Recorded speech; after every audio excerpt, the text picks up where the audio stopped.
HEC parce que précisément c'était un monde que je ne connaissais pas, qui était le monde des entreprises. Et moi j'ai beaucoup passé de temps dans le secteur public et que c'est un monde que dans un premier temps je rejetais, qui était le monde de la performance économique, de l'entrepreneuriat, etc.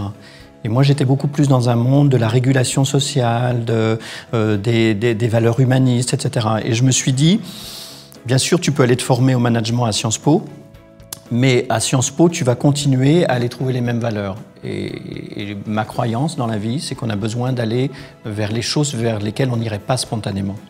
Et je suis content de l'avoir fait parce que ça m'a ouvert des horizons extraordinaires. Et pour moi, c'est ça qui est intéressant à HEC, c'est cette idée d'être multi-référentiel.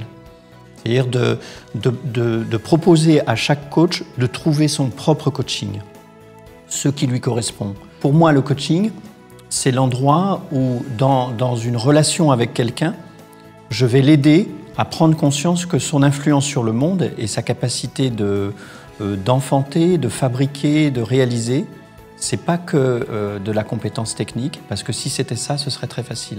D'abord, le coaching, il est vieux comme le monde, hein, parce que la maïeutique chez les anciens, c'était déjà du coaching. On est dans l'actualisation en tant que pratique d'accompagnement de quelque chose qui a toujours existé et qui, pour moi, a besoin d'autant plus d'exister que les sociétés deviennent compliquées.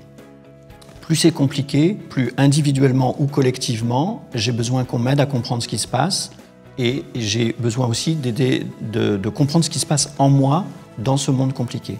La prise de pouvoir sur l'autre, c'est pour moi le contraire du coaching, c'est je nie l'autre dans qui il est. Je suis plus dans le respect.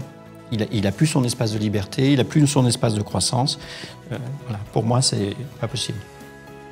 J'ai besoin d'une stratégie, j'ai besoin d'un positionnement de marché, j'ai besoin d'un positionnement prix, j'ai besoin d'une politique de marketing, j'ai besoin de faire de la recherche et développement. Et si je fais pas ça, ça marche pas, même si je suis un excellent coach. Alors maintenant, je vais vous demander de prendre l'iPad qui se trouve à vos côtés. Il y a une série de photos qui ont été sélectionnées pour vous. Est-ce que vous pouvez en choisir une et la commenter? Oui.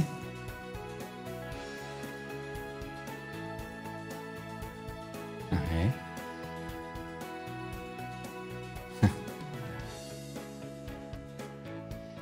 Alors, je ne vais pas choisir les métaphores sportives parce que je me méfie des métaphores sportives. Je trouve qu'elles induisent. Voilà, et je vais prendre celle-là. Parce que c'est le collectif. Parce que pour moi, ça renvoie à l'intelligence collective. Pour moi, ça renvoie à... Quand on regarde chacune de ces personnes-là, pour moi, voilà, qui est où, pourquoi? Est-ce que je suis plutôt à l'extérieur? Est-ce que je suis plutôt à l'intérieur? Est-ce que je suis bien aligné? Est-ce que je suis un divergent? Est-ce que... Voilà. Pour moi, c'est ça qui va m'intéresser. Et y compris en coaching individuel, j'ai tout de suite une perception du collectif.